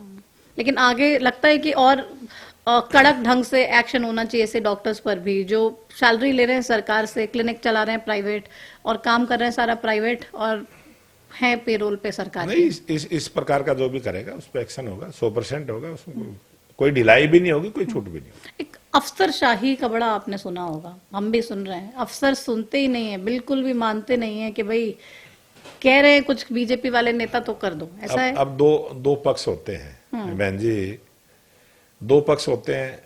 अधिकारी ने एक पक्ष की बात करते तो दूसरा पक्ष कहेगा मेरी सुनाई नहीं हुई है। वो तो हर चीज की बात है ना। अधिकारी ने कहा बात ना सुनी, उसको कहते हैं बात सुनी नहीं। दोनों पक्षों की बात करके वो निर्णय कर दे तो वो एक पक्ष तो कहता है मेरी सुनाई नहीं हुई, फिर वो दूसरी एजेंसी के पास कंप्लेंट करता है। और बहुत सारी सरकारों में बहुत सारे ऐसे ही काम है। कोर्ट में मुकदमा चलता है, एक पक्ष में छोटी कोर्ट फैसला कर देती है, दूसरी कोर्ट में चला जाता है, वो कहता है मेरे साथ न्याय नहीं हुआ है। अब ये तो एक रूटीन की प्रक्रिया है, लेकिन नहीं, आपको लगता है गरीब आदमी की, हावी है कमजोर आदमी की अगर अफसर सुने ना, बात को ना सुने, सम्मान ना करे, उसको मैं मानता हूं वो ढिलाई है। लेकिन हरियाणा प्रदेश में तो सभी अधिकारी अच्छे से सुनते हैं, अच्छे से बैठते हैं। हमारे समाधान शिविर लगते हैं, हमारे जो कष्ट निवारण समिति के सदस्य बने हुए हैं वो भी उसमें बैठते हैं, देखते हैं। जनता रोज जाती है। और जब 6-7 महीने पहले बहुत सारी कंप्लेंट आती थी, आज अब सप्ताह में 3 दिन समाधान शिविर लगता है, लेकिन लोगों की शिकायतें कम हुई है, इसलिए संख्या घटी है। लोगों की सुनाई हुई है, उनके काम हुए, तभी तो संख्या घटी है। अफसरशाही हावी है प्रदेश में, ये भी झूठ है सरासर। बिल्कुल, अफसरशाही कोई हावी नहीं है, वो तो सरकार की योजनाओं से अफसर काम करते हैं। आपके कार्यकर्ताओं के, आपके नेताओं के काम वाम हो रहे हैं बढ़िया कि नहीं? नहीं, जनता के काम होने चाहिए, कार्यकर्ताओं के काम नहीं होने चाहिए। कार्यकर्ता तो सेवक के रूप में काम करे। हमारा मूल मंत्र है, सेवा ही संगठन है हमारा। हमने जनता के लिए काम करना है। ये सरकार हमारे लिए नहीं है, ये जनता के लिए सरकार है। जनता को लगना चाहिए। जनता आज बोल रही है सरकार में। इस सरकार में भ्रष्टाचार की कोई जगह बिल्कुल भी नहीं है। जीरो टॉलरेंस पे हमारी सरकार काम करती है। और किसी भी प्रकार का, हमारी सबसे बड़ी बात मैं ये कहना चाहता हूं कि हमारे बीजेपी के किसी मंत्री पे, किसी नेता पे, विधायक पे, सांसद पे या किसी कार्यकर्ता पे कोई करप्शन का आरोप लगाओ। दूसरी पार्टियों की सरकार होती थी, रोज लूटने का काम करते थे, रोज आरोप लगते थे। लेकिन भारतीय जनता पार्टी की सबसे बड़ी खासियत है, भारतीय जनता पार्टी का कार्यकर्ता सेवाई संगठन के मूल मंत्र पर चलते हुए काम करता है, वो चाहे सरकार में हो चाहे संगठन में हो। करप्शन से राम कुमार गौतम आप की पार्टी के विधायक हैं, कह रहे हैं भ्रष्टाचार बहुत ज्यादा है, अफसर सुनते नहीं है। तो कहीं उसको दिखाई दिया होगा तो उसने सच बोल दिया होगा, कोई दिखाई दिया तो वो पकड़ा भी जाएगा। राम कुमार गौतम जी विधायक हैं और वरिष्ठ नेता हैं, उनको कहीं दिखाई दिया होगा तो उन्होंने बोल दिया है, बोल दिया है तो उस पर एक्शन भी होगा। जिसने भी कोई उनको पता चला है वो जरूर एक्शन होगा। लोग कह रहे हैं अगर विधायक ही बोल रहे हैं, बीजेपी के विधायक बोल रहे हैं कि भ्रष्टाचार बहुत ज्यादा है, अगर उन्होंने बोला है, उन्होंने कहीं दिखाई दिया है तो वो बताएंगे ना कहाँ दिखाई दिया है। तो आपको लग रहा है किसी मामले में कहीं कुछ कहीं कोई दिखाई दिया होगा, कोई जानकारी आई होगी। अब इतना बड़ा सरकारी तंत्र है, अगर किसी एक क्लर्क ने कर दिया होगा तो उस एक क्लर्क के पीछे सभी को थोड़ा ही दोषी ठहरा देंगे, उसको पकड़ा जाएगा। हवा बहुत ज्यादा पोल्यूटेड है, सोनीपत में बैठे हैं, यहाँ भी प्रदूषण चरम पर है और सबसे ज्यादा तो बहादुरगढ़ में हवा जहरीली है। अगर पूरे अक्टूबर महीने को देख रहे हैं तो सिर्फ 3-4 दिन ही ऐसा था जहाँ पे साफ हवा थी, सांस लेने लायक। प्रदूषण को रोकने के लिए क्या कदम सरकार हम जब भी देखते हैं ये महीना ऐसा आता है और इस महीने में ही ये पोल्यूशन का बहुत पूरा मीडिया में भी रहता है, अखबारों में भी रहता है। लेकिन पराली इस बार तो बिल्कुल भी हरियाणा में बहुत ही कंट्रोल हो गई सिचुएशन। इतना कंट्रोल हुआ है, किसान जागरूक हो चुके हैं। और ये जो भारतीय जनता पार्टी की सरकार ने किया है, हमने किसानों को 1200 रुपए पराली ना जले उसके नाम के देते हैं। फिर पराली जो है कम से कम 5,000 से 7,000 रुपए, 8,000 रुपए तक भी बिकती है पराली। किसान की पराली बिकनी शुरू होगी। और जो इंडियन ऑयल ने जो प्लांट लगाया है पानीपत में, वो पराली खेत से उठा के लेके जाते हैं, काट के लेके जाते हैं। और बहुत अच्छी सरकार ने जो सुविधाएं बनाई है उसका ये लाभ है, उसका ये परिणाम। लेकिन सांस तो अभी भी लोग अच्छी से नहीं ले नहीं, वो पा रहे ना, अच्छा हेल्दी एयर तो नहीं मिल पा रही अब है उनको इतना सांस के। इतना ट्रैफिक है, इतना इंडस्ट्रियल सेक्टर बड़ा है, और हमारी सरकार तो अब गाड़ियां भी जो बैटरी से चलने वाली आएंगी, हाइड्रोजन की आएंगी, और सड़कों से जब धूल गायब हो जाएगी उससे भी कुछ होगा। बहुत सारे सुधार कर रही है हमारी सरकार, अच्छे से काम कर रही है, हर क्षेत्र में काम कर रही है। जहां भी लगता है कि यहाँ सुधार करने की गुंजाइश है वहीं सुधार करने का हम प्रयास करते हैं। प्रयास तो आप कर रहे हैं, लेकिन वो ग्राउंड पे कब तक दिखेगा? अब सबसे बड़ा अब तो ग्राउंड, अभी गडकरी जी आए थे यहाँ पानीपत में, और वो एक जो बड़े बड़े ट्राले होते हैं, जो कैंटर टाइप होते हैं, उसमें सामान लोड होके वो बंदरगाह तक जाएगा, और वो सारे बैटरी से चलेंगे, और वो चार्जिंग पॉइंट भी बहुत जल्दी वो चार्ज हो जाती है, बैटरी इस किस्म की आई है। उन्होंने भाषण दिया था कि जो अभी हमारी सड़कें बनी है ये तो टेलर है, फिल्म तो अभी बाकी है, तो हमारी सरकार अच्छा काम करेगी, और अच्छी अच्छी और सड़कें, ये जो सड़कें बनी हुई हैं इन सड़कों में भी अभी तो बहुत सुधार होना है। 3-3, 4-4 मंजिल के हाईवे बनेंगे। कभी किसी ने सोचा था द्वारका एक्सप्रेस वे पर जाएंगे 4 मंजिल का हाईवे नजर आएगा, कितना सुंदर लगता है। एशिया में गिने चुने रोडों में है, और अब ये नेशनल हाईवे 44 है, इस पर रैपिड रेल आएगी, मेट्रो आएगी, और ये इतना काम होगा यहाँ, तो यहाँ बहुत बड़ा बदलाव होगा। बड़ा बदलाव तो लोग इंतजार कर रहे थे होगा, 1 साल हुए हैं, मोदी जी आने वाले थे सोनीपत में, क्या हुआ? एकाएक कैंसिल हो गया प्रोग्राम। वो इस प्रकार का वातावरण यहाँ हो गया जिसके कारण से वो सारा चेंज हुआ है, वो सबको पता है। और मोदी जी बहुत जल्दी आएंगे हरियाणा में दोबारा, भी प्लान है 25 नवंबर के आसपास आने हाँ का। बिल्कुल प्लान है, तो उसकी तैयारियां पूरी कर ली? तैयारी में हम लगे हैं। प्रधानमंत्री जी तो हरियाणा, प्रधानमंत्री जी के दिल्ली के करीब बसता है, वो आ रहे हैं। यहाँ पे बहुत काम किया है उन्होंने, तो और बहुत सारे लोगों का बिल्कुल पर्सनल अटैचमेंट है, और वो पूरे देश के साथ है उनका, क्योंकि बहुत लंबा जीवन उन्होंने पूरे देश का भ्रमण किया है, और बहुत सारे समस्याओं से फेस टू फेस रहे हैं, और वही परिवर्तन है जो देश में परिवर्तन हो रहा है। देश के प्रधानमंत्री नरेंद्र मोदी जी, दुनिया का कोई अच्छे देश में कोई काम हो रहा हो और वो भारत में ना हो, ऐसा हो नहीं सकता, वो भारत में ही हो। अब बतौर प्रदेश अध्यक्ष आप अपने कार्यकाल को कैसे देखते हैं? आपने पार्टी को मजबूती देने के लिए अगर रिपोर्ट कार्ड अपने कार्यकर्ताओं को देना हो, वो तो कार्यकर्ता ही बोलेंगे, मेरे बोलने की आवश्यकता नहीं, कार्यकर्ता बोलेंगे।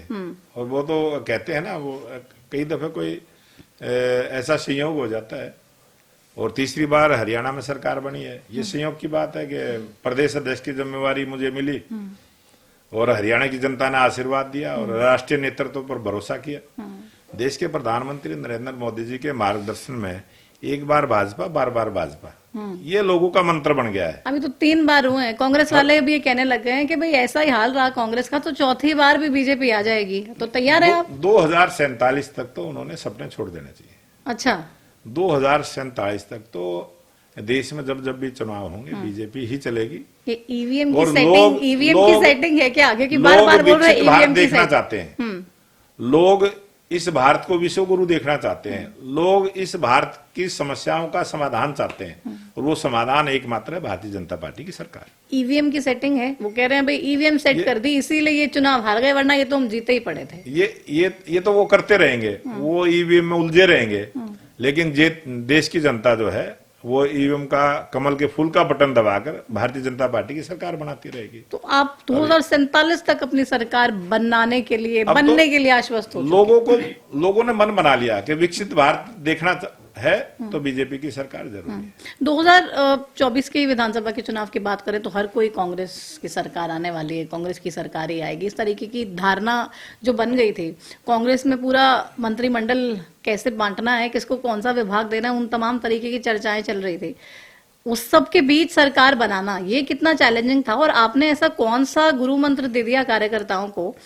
क्योंकि ये सब सुन के तो वैसे ही मनोबल कम हो जाता है, भाई सरकार नहीं आने वाली है, हम हार जाएंगे, कांग्रेस की सरकार आने वाली है। इस सब के बीच सरकार बन जाना मतलब इतिहास बनना हरियाणा में कि कोई सरकार तीसरी बार रिपीट हो रही है। अब वो झूठ का सपना लेते रहे, और झूठ का सपना तो सपना ही होता है। वो कांग्रेस वालों ने झूठ का सपना देखा। उन्होंने प्रयास किया झूठ का सपना दिखाने का, लेकिन हरियाणा की जनता ने तो जो करना था उनको पता था। हरियाणा की जनता को विकास चाहिए, झूठे सपने नहीं चाहिए। और कांग्रेस के लोगों ने इस प्रकार का एक वातावरण बनाने का प्रयास किया। और उस प्रयास में अब अभी वो बिहार के चुनाव में भी, अब उसके बाद हरियाणा के बाद महाराष्ट्र के चुनाव हुए, वहां पूरा इसी प्रकार का किया कि महाराष्ट्र की जनता ने जो फिर आशीर्वाद दिया। दिल्ली का चुनाव हुआ तो दिल्ली में किस प्रकार से फिर इकट्ठे हुए, अब दिल्ली के बाद बिहार जाके इकट्ठे हो गए। तो चलते रहेंगे। और अभी बिहार की बारी है, उसके बाद बिहार तो आपने भी तमाम नेता भेज दिए हैं, कैबिनेट मंत्री तमाम लगे हुए हैं, पूर्व विधायक हर किसी की जिम्मेदारी बिहार में लगा रखी है। हमारा जो बीजेपी का कार्यकर्ता है वो संगठन के लिए काम करता है और देश के लिए काम करता है। सरकार बन जाएगी बिहार में, 100% सरकार बनेगी, कोई टेंशन नहीं है। पीछे से बड़े मैंडेट के साथ बनेगी, बड़े बहुमत के साथ बनेगी। जब बड़े बहुमत के साथ बनेगी, बिल्कुल विश्वास है पूरा। सीएम साहब भी कह रहे मैं बिहारी हूँ, लोग कह रहे हैं भाई अब ये कहाँ से हो गया। सीएम साहब कैसे बिहारी कनेक्शन अपना बिठा रहे हैं? वो सीएम साहब का जो प्यार प्रेम और जो लोगों का लगाव, जो लोगों के जब बिहार में गए हैं किस प्रकार का जनसमूह उमड़ता है, किस प्रकार। मेरे पास रोज 5-7 फोन आ जाते हैं, मुख्यमंत्री जी को हमारी विधानसभा में भेज दो। अच्छा। मैं कल मुख्यमंत्री जी से चर्चा करके आया, माजी मेरे पास इतने फोन आ रहे हैं। उन्होंने कहा सूची बना लो, 2-3 दिन रुकेंगे वहाँ, अच्छा करेंगे पूरा का। तो दोबारा जाएंगे सीएम साहब? जाएंगे। तो अब आप बताते हैं सीएम साहब को कि भाई ये रिक्वेस्ट आ रही है, आप जरा देख लीजिए और अगर हो सके तो चले जाइए काम करने के लिए वहाँ पर। नहीं, वो तो पूरा है कि वहाँ जो चुनाव जिनकी ड्यूटी है, हम वो जो डिमांड आती है वो उनको बताते हैं भैया यहाँ से आ रही है, वो तो उस हिसाब से वो वही तय होता है। लेकिन फोन के द्वारा तो रोज संपर्क रहता है अपने इतने कार्यकर्ता के। आप लोग ये प्रचार करते रहे कि प्रदेश को पहला हंसमुख सीएम मिला, इतने हंसते हैं कि भाई सामने वाला वैसे ही खुश हो जाता है कि कितनी खुशी से सीएम साहब मिल रहे हैं। लेकिन कांग्रेस वाले और तमाम विरोधी आपके जेजेपी वाले जो बड़े करीबी थे आपके पिछले टेन्योर में, अब वो लोग कहते हैं कि भाई हंसते ही रहते हैं, हंसने के अलावा कोई काम ही नहीं है सीएम को। तो उनको भी हंसना सीख लेना चाहिए। उनको भी हंसना सीख लेना चाहिए। अगर उनको रोने की आदत अच्छी नहीं होती है ना। हम सत्ता आपके पास है, 3 बार से लगातार सरकार बना रहे, तो वो तो बेचारे रोएंगे ही ना, क्या करेंगे? अब वही तो बात है ना, वो बेरोजगार हो गए हैं और वो बेरोजगारी में कुछ ना कुछ तो, जैसे बुखार में आदमी होता है ना, कुछ कुछ बड़बड़ाता है। अब उनको बुखार चढ़ चुका है और वो राजनीति का बुखार है, वो तो चुनाव में जीतेंगे तो उतरेगा, वैसे नहीं उतरेगा। राजनीति का बुखार तो 5 साल से नीचे उतरता नहीं है, वो 1-2 दिन में तो उतरेगा नहीं। लेकिन तमाम जो लोग हैं आपके इतने विरोधी तो बन ही गए, क्योंकि आप किसी को मौका नहीं दे रहे सरकार बनाने का। दुष्यंत चौटाला पे आपको तरस नहीं आता है? तरस किस बात का आता है? आपने साथ में सरकार चलाई दुष्यंत तो हमारे साथ रहे, लेकिन अब दुष्यंत को कहीं पे ग्राउंड पे जाने को नहीं मिल रहा है। कहीं भी जा रहे हैं लोग सवाल पूछ रहे हैं, कहीं भी जा रहे हैं लोग भ्रष्टाचारी कह रहे हैं, कहीं भी जा रहे हैं सारे जो आपने जितनी भी नेगेटिव चीजें थी ना दुष्यंत को दे दी कि दुष्यंत ने घोटाले किए, दुष्यंत ने भ्रष्टाचार किया। हमने तो कभी बयान नहीं दिया इस प्रकार का, कोई घोटाला किया, कोई भ्रष्टाचार किया। ग्राउंड पे तो सबने यही कहा था कि दुष्यंत चौटाला ही असली कल्प्रिट है। मैंने बहन जी अभी कहा ना, ये समाज शीशा है। अगर किसी ने भी अपनी बुराई को और अच्छाई को ढूंढना, समाज में जाए ना, समाज बताएगा। समाज जो है निसंकोच बोलता है, स्पष्ट बोलता है। जैसे शीशे में अपना चेहरा शीशा वही दिखाता है, उसी प्रकार से हमारा ये समाज भी शीशे का आईने का काम करता है और उसको सब पता होता है। कोई ये सोचे कि कोई गलत काम करोगे समाज को पता नहीं चलेगा, वो उसकी भूल है। समाज को सब कुछ दिखता है। तो मतलब बिल्कुल तरस नहीं आता आपको? नहीं, तरस तो क्या है, तरस तो जनता ने करना है। तरस जब जनता का ये लोकतंत्र की जो लड़ाई है, ये तो जनता के आशीर्वाद से। हम जनता जनार्दन को भगवान मानते हैं, वो अपने आप को भगवान मानते हैं, भाई इतना ही अंतर है। हम जनता जनार्दन को ही परमात्मा के रूप में उनके दर्शन करते हैं, वो अपने मंच पर खड़े होकर अपने आप को भगवान प्रस्तुत करते हैं कि वो भगवान की छवि उनमें देखें। आपके तो भाषण भी ऐसे शुरू होते हैं ना, मेरी हरियाणा की देवतुल्य जनता, सीधा देवताओं से ही आप कंपैरिजन कर देते हैं। है देवतुल्य जनता है हरियाणा की। उसमें कुछ कुछ लोग वैसे भी हैं, तो उनको हम ठीक करने में लगे हैं, ठीक कर देंगे। सबका इलाज भी बांध देंगे? इलाज नहीं बांध, उनको ठीक करने की जिम्मेवारी हमारी।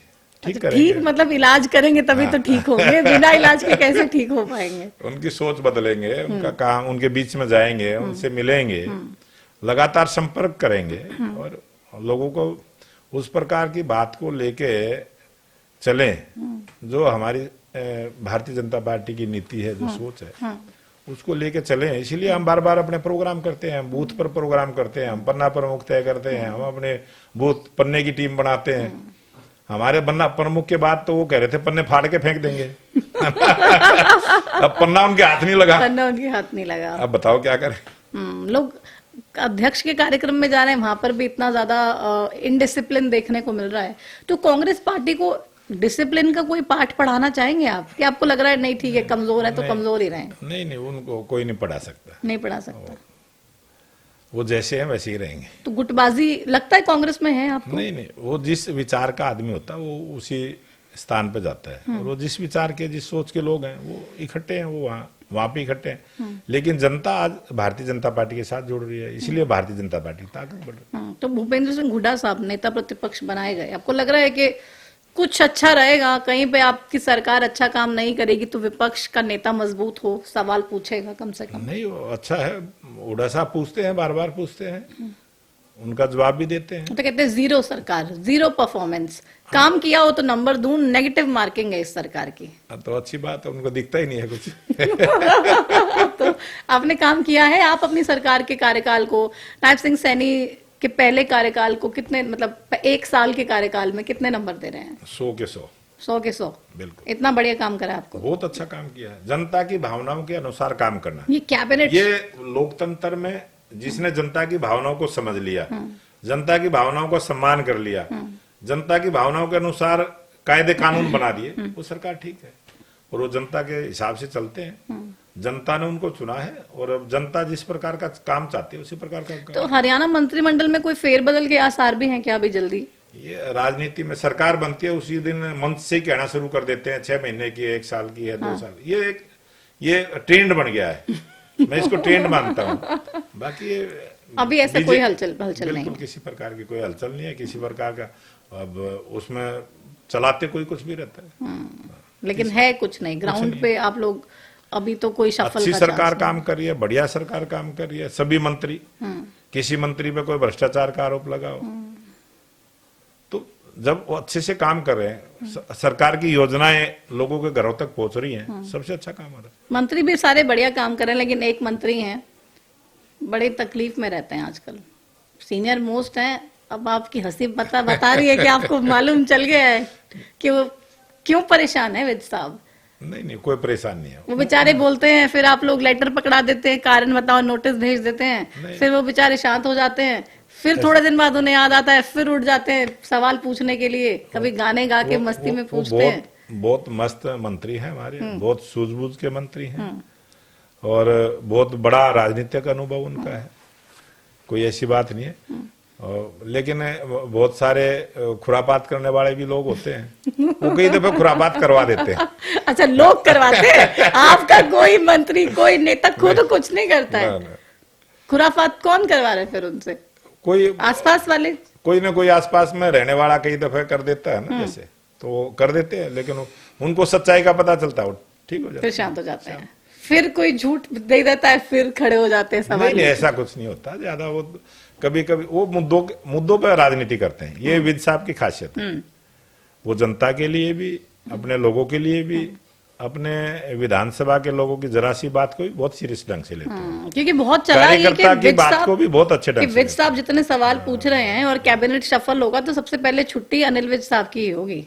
नहीं, ये तो पता नहीं कौन चलाता है ये बातें, तो ऐसा तो कुछ बात है ही नहीं। ये तो मतलब पार्टी के साथ काम कर रहे हैं। आपको लगता है चीफ मिनिस्टर को लेके जो पहले भी हालांकि जो लड़ाई देखने को मिली थी और दावेदारी देखने को मिली थी विज साहब की तरफ से, सही है विज साहब को मुख्यमंत्री बनना चाहिए? कभी भी उन्होंने दावेदारी नहीं दिखाई। नहीं, ऐसी कभी ऐसा कुछ हुआ ही नहीं। जब मनोहर लाल जी को हटाया, जेजेपी से गठबंधन तोड़ा, नायब सिंह सैनी साहब मुख्यमंत्री बने, विज साहब उस कैबिनेट का हिस्सा नहीं रहे। जब नायब सिंह सैनी का नाम पता चला कि सीएम बना रहे हैं तो उठ के चले गए कि मुझे हिस्सा भी नहीं बनना है कैबिनेट का। तभी से ये तमाम चीजें उठी थी। नहीं, वो तो उस समय उनको ये लग रहा था थोड़े दिन की सरकार है ना, जब नई सरकार बनेगी तो फिर जिम्मेवारी से कोई मना थोड़ा किया उन्होंने। उसमें थोड़ा समय बचा था। टू द पॉइंट जवाब नहीं देने आप। नहीं नहीं, रियलिटी जवाब ये पता है। प्रतिभा बहन जी, ये बिल्कुल रियलिटी है। उनको पता था कि अब समय कितना बचा, 56 दिन का समय था, 56 दिन ही तो काम करने का मौका मिला था, बस इतना ही मिला था। और वो इतने लंबे समय से मंत्री थे, 14 से ही मंत्री थे। लेकिन आपको लगता है कि जो सीएम बनने का सपना, हालांकि हर नेता का होता है जो राजनीति में आता है, विद साहब अगर ये सपना देख रहे हैं कि वो सीएम बने, तो पूरा होगा कभी? नहीं, सपना देखना कोई बुराई थोड़ा ही है, लेकिन पूरा होगा ना होगा वो तो परमात्मा करेगा, संगठन तय करेगा। वो कोई एक आदमी तो कर नहीं सकता। वो तो उस समय क्या होगा, संगठन जो राष्ट्रीय नेतृत्व हो, कब किसको क्या जिम्मेवारी देगा। ये बीजेपी की खासियत यही तो है। किसको पता था नायब सिंह सैनी एक ऐसे छोटे किसान के बेटे, एक सर्विसमैन के बैठे, मतलब इतने गरीब परिवार से आया हुआ व्यक्ति, कितने बड़े सीनियर नेता थे, पूर्ण लंबे समय से राजनीति करने वाले, लेकिन संगठन ने तय कर दिया। आज वो अच्छे मुख्यमंत्री, और एक के बाद एक अच्छी जिम्मेदारियां दी और प्रदेश अध्यक्ष बनाए, फिर मुख्यमंत्री बना दिया। आप भी अभी प्रदेश अध्यक्ष हैं, अभी लग रहा है आगे राजनीति में मुख्यमंत्री बनने का मौका आपको भी देगी पार्टी? इस बीजेपी पार्टी में तो जो हमारा बूथ का अध्यक्ष है, 20,629 बूथ हरियाणा प्रदेश में, कोई भी हमारा बूथ का अध्यक्ष भी बन सकता है। अच्छा, इतना यही तो खासियत है इस बीजेपी पार्टी। ये बीजेपी पार्टी में किसको क्या जिम्मेवारी दे दे, बीजेपी का संगठन है, हीरे को त्रासता रहता है, जहां उनको मिल जाता है उसको आगे सजा देते हैं। बीजेपी का यही खूबसूरती है। तो मतलब हर नेता को ये उम्मीद रखनी चाहिए, बिल्कुल, जो बीजेपी में है, कि कभी भी कहीं भी कोई भी एक बड़ा पद किसी भी प्रकार का मौका किसी को भी मिल सकता है, उसमें कोई बड़ी बात नहीं होती। तो प्रधानमंत्री मोदी से मिले आप कभी, दिल से दिल की बात की है उनसे? वो तो मन की बात सबसे करते हैं। नहीं, हम तो जब भी मिलते हैं, प्रधानमंत्री जी में यही खासियत है।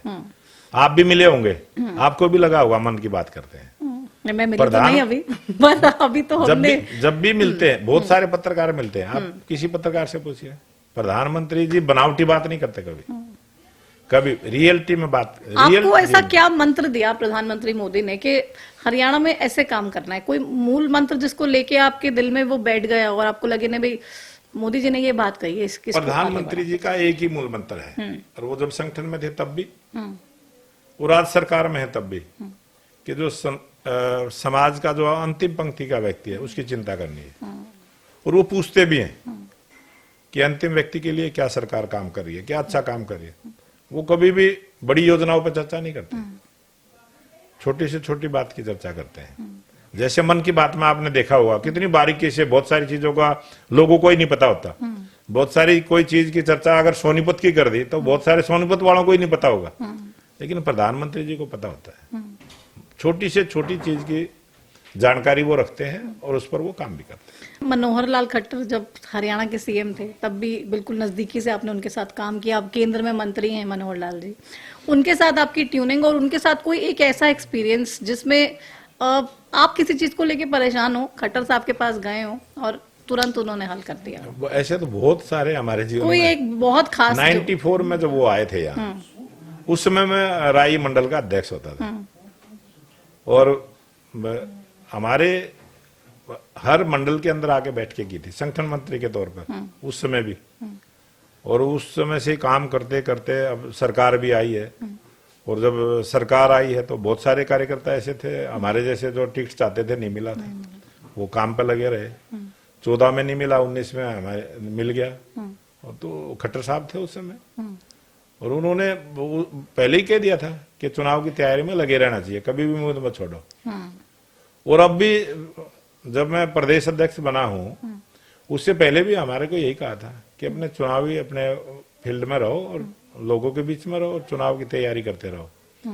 और अब जब प्रदेश अध्यक्ष की जिम्मेवारी मिली तो 90 की 90 विधानसभाओं पे ये तो प्रदेश अध्यक्ष की जिम्मेदारी के लिए तो आपने चुनाव भी नहीं लड़ा, आपने कहा नहीं मैं चुनाव संभालूंगा पूरे प्रदेश का।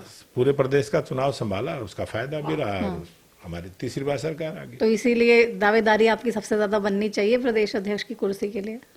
दावेदारी तो कभी करते नहीं, काम करके दावेदारी करना ये हमारी पार्टी में नहीं है। नहीं है कि काम करो बस, हो काम गया, करो और भूल जाओ, बस, और भूल जाओ काम करके। बिल्कुल, वो संगठन अपने आप देखता है। तो राष्ट्रीय अध्यक्ष का चुनाव भी अभी तक पेंडिंग है, कब तक उस पर फैसला होगा? क्योंकि कह रहे हैं उस पर होगा फिर बिहार के चुनाव के रिजल्ट आएंगे, उसके बाद हरियाणा पे फैसला होगा। बड़ौली साहब को ग्रीन फ्लैग मिलता है या रेड फ्लैग मिलता है? जो भी मिलेगा मिलेगा तो फ्लैग ही मिलेगा। तो फिर आगे सोच रहे हैं कि राज्यसभा या कोई और सपना, या फिर कोई कुछ नहीं, अगर नहीं भी देते तो कोई टेंशन नहीं है? टेंशन तो रखनी ही नहीं है, ये रखनी है। टेंशन ना कभी रखिए ना रखनी है। लेकिन इतना पता है कि जो संगठन में काम करता है उसके लिए अच्छा होता है। लेकिन आपके विपक्ष वाले तो ऐसे है ना कि भाई इस पद से हटाए तो दूसरा पद मुझे ये चाहिए ही चाहिए, ऐसी शर्तें? ना ना, ऐसा कुछ नहीं, कुछ भी नहीं, बिल्कुल भी नहीं होता, किसी भी प्रकार का कभी नहीं हुआ। मेरे से पहले कितने प्रदेश अध्यक्ष बने हैं, किसी का ऐसा नहीं हुआ। लेकिन अच्छी जिम्मेदारियां आगे मिली ही हैं। हाँ, मिली है, सबको मिली है। तो आपको भी उम्मीद कोई भी प्रदेश अध्यक्ष कोई ऐसा नहीं है बगैर जिम्मेवारी का रहा, सबको मिली है। तो भी चुनाव लड़के विधायक बनना ज्यादा मौका मिलता है काम करने का, या बतौर प्रदेश अध्यक्ष आप जब पूरे हरियाणा का काम सरकार से कहते हैं भाई ये होना चाहिए, उसमें ज्यादा मजा आता है? अलग अलग दोनों फील्ड है। विधायक एक विधानसभा का ज्यादा फोकस रखता है, प्रदेश अध्यक्ष एक संगठन को संभालना, ये बहुत बड़े गौरव की बात है, इसमें बड़ा सम्मान है। विधायक बनना उससे छोटा सम्मान है, लेकिन किसी संगठन का प्रदेश अध्यक्ष बनना बहुत बड़े सम्मान की बात है। बीजेपी जैसी पार्टी का। हाँ, ये और आज हमारे पन्ना प्रमुख तक 2.5 लाख कार्यकर्ता है। उन कार्यकर्ताओं के बीच में काम करना, और फिर आज हमारी हरियाणा में तीसरी बार की सरकार है, ऐसे समय में प्रदेश अध्यक्ष बनना, ये बहुत बड़ा संयोग है। तो नायब सिंह सैनी के चेहरे से कितना बेनिफिट हुआ, और नायब सिंह सैनी से आप क्या मतलब क्या ऐसी चीज देखते हैं कि वो आपके तमाम नेताओं को अपने अंदर फॉलो करनी चाहिए ताकि वो राजनीति में आगे तरक्की कर पाए? ये फॉलो करना चाहिए जिस प्रकार से नायब सिंह को जिम्मेवारी मिली है, और जरा सा भी जो डाउन टू अर्थ जिसको हम बोलते हैं, जमीन पर रह के काम करते हैं। कोई आदमी ये कहे हवा में आ गया, हवा का तो मतलब ही नहीं होता, जमीन पर रह के काम करते हैं। और लोग चर्चा करते हैं, लोग ये चर्चा करते हैं कि आज हरियाणा का ऐसा मुख्यमंत्री है जो तुरंत जनता के बीच से अगर निकल रहा है, 10 आदमी कहीं खड़े हैं तो उनको ये पता तुम्हारे से मिलकर जाएगा। कभी ऐसा हुआ नहीं हरियाणा में। एक बार चौधरी देवलाल जी जब मुख्यमंत्री थे, उनके बारे में ये चलता था, लेकिन वो उस समय मुख्यमंत्री नहीं थे, उस समय वे एक सरकार बनाने के अभियान चला रहे थे, और वो गांव-गांव घूमते थे, खेतों में मिलते थे, किसी के ट्यूबवेल पे मिलते थे, किसी के गांव में चले जाते थे, बगैर बताए चले जाते थे। लेकिन ये नायब सैनी जी जो है, मुख्यमंत्री बनने के बाद वो काम कर रहे हैं। मुख्यमंत्री बनने के बाद तो आदमी लोगों से गायब हो जाता है, वो लोगों के बीच ज्यादा घुसे हैं।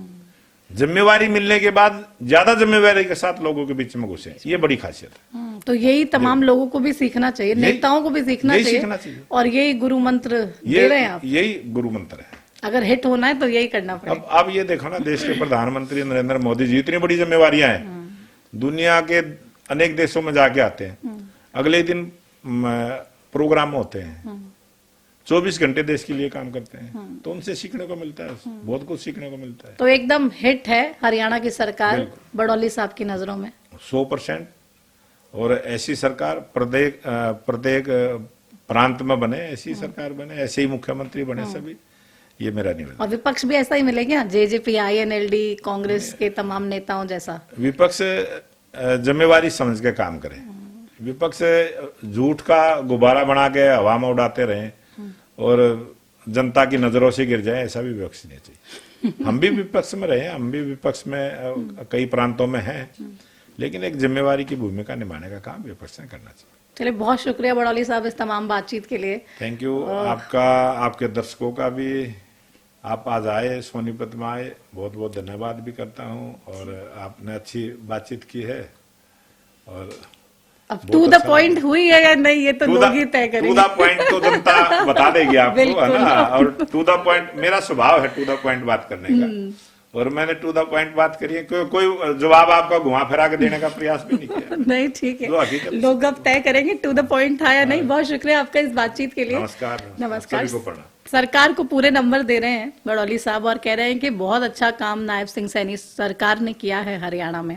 बतौर प्रदेश अध्यक्ष अपने काम को कह रहे हैं, क्या बताऊं, प्रदेश के कार्यकर्ता ये जानते हैं और वो बता सकते हैं बेहतर तरीके से कि क्या काम हुआ है। प्रदेश अध्यक्ष की कुर्सी पे रहेंगे या पार्टी चेंज करेगी, उसके लिए भी बिल्कुल तैयार है। कह रहे हैं कि बीजेपी का जो कार्यकर्ता है वो हर परिस्थिति के लिए तैयार है। वो ये नहीं कहता है कि भाई मैंने काम किया है तो मुझे उसके रिजल्ट में ये चाहिए। वो कहता है मैंने काम किया है, उस काम को करने के बाद भूल जाते हैं, क्योंकि रिजल्ट ये नहीं होता है कि मुझे कोई डेजिग्नेशन मिले, कोई पोजीशन मिले, उसके बाद ही मेरा राजनीतिक कद बढ़ेगा। बीजेपी का कार्यकर्ता सिर्फ काम करना जानता है और शायद बीजेपी की ट्रेनिंग का ये हिस्सा है, मुझे लगता है, क्योंकि तमाम बीजेपी वाले नेताओं से मिलोगे आप तो इसी तरीके के जवाब होंगे। दूसरे नेताओं से मिलेंगे तो हर कोई कहेगा कि मुझे ये होना चाहिए, वो होना चाहिए, ऐसा मिलना चाहिए, वैसा मिलना चाहिए। लेकिन बीजेपी के प्रदेश अध्यक्ष ने नायब सिंह सैनी सरकार को पूरे नंबर दिए हैं। आप वाकई में मानते हैं कि सरकार ने बहुत अच्छा काम किया है, पूरे नंबर लेने योग्य वो काम हुआ है, और या फिर नहीं हुआ है, कहाँ खामियां हैं, कहाँ पर उनको दुरुस्त करने की गुंजाइश है, और क्या कुछ चीजें प्रदेश में फिलहाल मिसिंग है? एक भ्रम भी जिसको लेकर था 2100 रुपए महीना महिलाओं को लाडू लक्ष्मी योजना के तहत जो महिलाएं नहीं भर रही थी, उसको दूर करने का काम भी किया है। अध्यक्ष साहब ने ये बताया कि फैमिली इनकम भले ही बढ़ जाए, लेकिन अगर आपको 2100 रुपए मिल रहे हैं, आप उसके लिए पात्र हैं, यानी कि एलिजिबल हैं, तो आप अप्लाई कर दीजिए। आपके राशन कार्ड नहीं काटे जाएंगे, आपको राशन मिलता रहेगा, और किसी भी तरीके की किसी भ्रम में जाने की जरूरत नहीं है। बड़े काम किए हैं, भ्रष्टाचार को रोकने का काम हुआ है, और सरकार और संगठन मजबूती से हरियाणा के विकास के लिए तत्पर हैं और लगातार काम कर रहे हैं। अब आप बड़ौली साहब के इन तमाम जवाबों से कितने संतुष्ट हैं? आपको लग रहा है टू द पॉइंट जवाब दिए हैं, या फिर कहीं पे घुमाने की कोशिश हुई है, वो आप पे छोड़ेंगे? फिलहाल टू द पॉइंट में मेरे साथ इतना ही। अगले एपिसोड में आपको फिर से मिलेंगे और किसी और नेता से बातचीत करेंगे और हरियाणा के यूं ही बेबाक सवाल पूछे जाएंगे। फिलहाल इस कार्यक्रम में इतना ही। मुझे दीजिए इजाजत। नमस्कार।